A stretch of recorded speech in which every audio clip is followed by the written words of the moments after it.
guys, it's me, Tristan Page, coming to you today with another word of the day. My word of the day today is called sex. Yes, S-E-X, sex.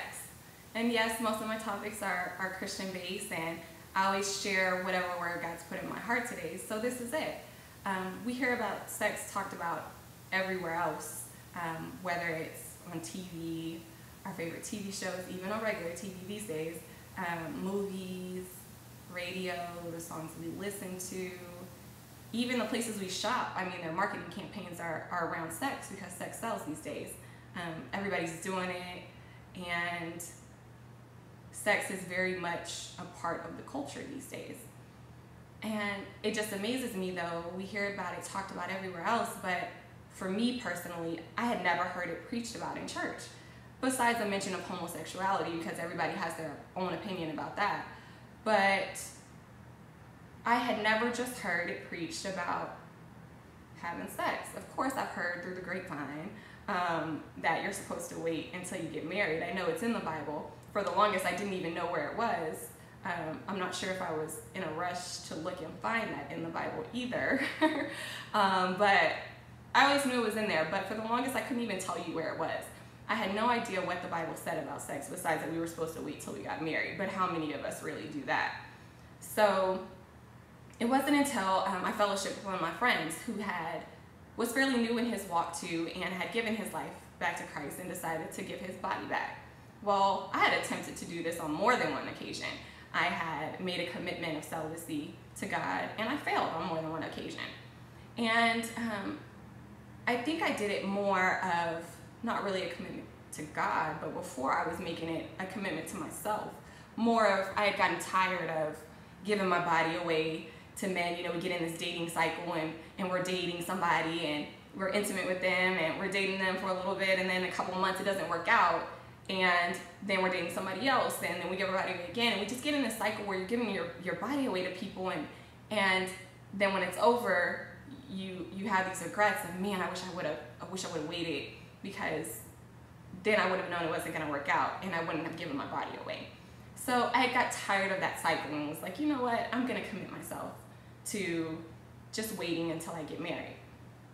And actually, sometimes I was just like, well, I'm at least wait till I get into a committed relationship or engaged, or, you know, I kept trying to lower that bar because I wasn't really sure if I could make it.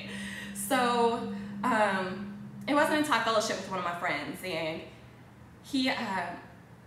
I was really inspired by him because he had lived his fair share of worldly, you know, life, a professional football player who's same age as me, 26, and had decided to give his body back to God and be celibate until he gets married, all the temptation that he has. And his church had actually done a whole month worth of only talking about sex. They had a series just about sex every Sunday and Wednesday, graphically talking about sex. To married couples, to single people, the whole nine, in and out of what the Bible said, the anatomy of people's bodies, everything. So he would share his notes with me, and I was truly, truly inspired by it, and decided, okay, I'm going to do this again. I'm going to do it the right way. I'm going to do it for God and nobody else, because I want to do this. But a part of me still had that selfish human side where, you know, I'd been single for 5 years, and I felt like, okay, if I give my body back to God, he's going to bless me with my husband. I just know it. Like, God, I'll give you my body back. But in a way, it was like I was bargaining with him. I was bartering, like, okay, I give you my body, you give me a husband. That's how it's going to work. That was what my mindset was, because I was like, I've tried everything else, so clearly that must be the problem. Negative. But I'd shared it with my friends and my family, but I hadn't been quite open enough to share it with everybody yet, because I had made this commitment, but I had made it so fearfully. I wanted to talk about it before with everybody, because I just wanted to share, but I was kind of like more scared that, well, what if I say I've been, you know, celibate for 6 months, and people are like, that's not good enough, you need to be celibate for at least a year before you can be the person talking about celibacy. Or what if I talked about celibacy and that I was waiting until I got married and I messed up? Then what? Like, everyone's gonna talk about me like I'm a hypocrite, or, I can't be a role model if I can't resist temptation, so maybe I should just keep it under wraps and just, deal with it on my own. So I had this fear, and God doesn't give us the spirit of fear. And so I would ask God, I had all these questions like, oh, what if I mess up? Or, oh, what if this? So I'm just not going to tell anybody. Well, then I messed up. And I beat myself up. I was so upset with myself. It wasn't that I got caught up in the moment. It wasn't that I wanted to please my flesh. I've walked that road already. But I had a hole that in my heart where I wanted to fill this void of that emotional aspect that I felt like I was missing. And women, for you guys that don't know, when we have sex, a hormone is released called oxytocin, and that's why we fall in love when we have sex with a man. Men, when they have sex, a hormone called dopamine is released, which is a pleasure hormone, which is why they get this sensation of pleasure, and it's addicting because of that hormone. Women, when we kiss a man, or when you kiss, period, there's 1,000 more nerves in your lips than there are in your hands. So you get those same pleasure hormones are released, and it actually suppresses depression and makes you feel more at ease and just pleasurable, and you don't feel like anything else matters, which is why it's kind of a sexual trigger, because you're no longer depressed, you're not thinking about anything else, and all these pleasure hormones are being released, and you feel better than maybe you felt before. And so with women, though, because we fall in love because of the different hormones in our bodies, at times when I messed up, I was searching to fill that void of that emotional aspect that I was missing.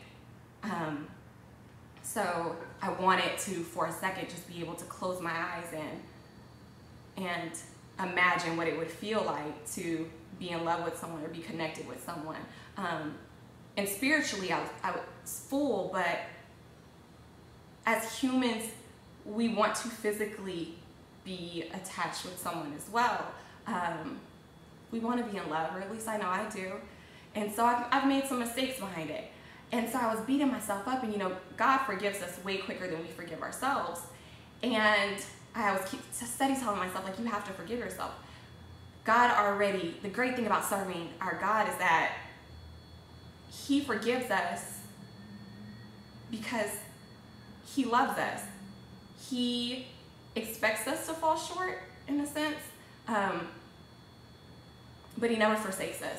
He tells us that those who love Him can ask for forgiveness and be forgiven. And it's so much harder said than done, but we have to learn to forgive ourselves. And looking back, I realized in my mistake that I had made this commitment, but I was going forward so fearfully. And because God didn't give us the spirit of fear, I had to get over those fears. In order to get over my fears, I had to first face them. Had I been faced with them before? Somewhat, yes. Had I passed a few tests? Absolutely. But because I was still moving forward so fearfully, I needed to make that mistake so that I could remember that even though you fall down, you can get right back up again. You can continue to turn the pages. I was questioning myself like, oh, I can't share this because what if I make a mistake? Well, then I made a mistake, and I realized it's okay. You can make a mistake.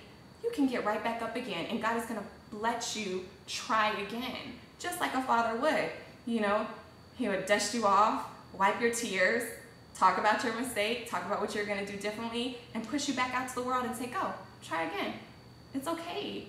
You can be honest. My gift that God gave me is to share my heart, share my stories, to be a voice of hope, a voice of encouragement, a voice of love.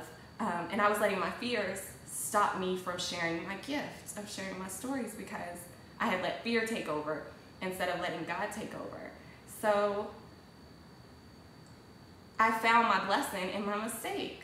And now, again, I'm back on that path where I want to commit my life, my body to God, and be celibate until I get married. And God knows my heart. It's in my heart. And that's all that matters. If you have something in your heart and God knows it, don't beat yourself up when you make a mistake, because he forgives you. You got to learn to forgive yourself and keep going. It's okay to make mistakes. Just get up, turn the page, and try again. That's my lesson on sex. I didn't go into all of what the Bible said about it, but I do have those notes, so if anybody wants them, I'm more than happy to email them to you. They're definitely very interesting. I was very blown away by some of the stuff that was in there. I don't know about you guys, but I didn't even know that masturbation was a sin. So, learning on my journey, but I'm happy to share. So please feel free to reach out to me. Email me, tristanpage@me.com, message me on Facebook. You can send me an email through my website at turningpages.com, and I will be happy, more than happy, to send you those notes if you just want to read through them and kind of see what it says. I hope this helped. I hope you guys liked it, and have a good day. Keep turning pages. Bye. Love, Tristan.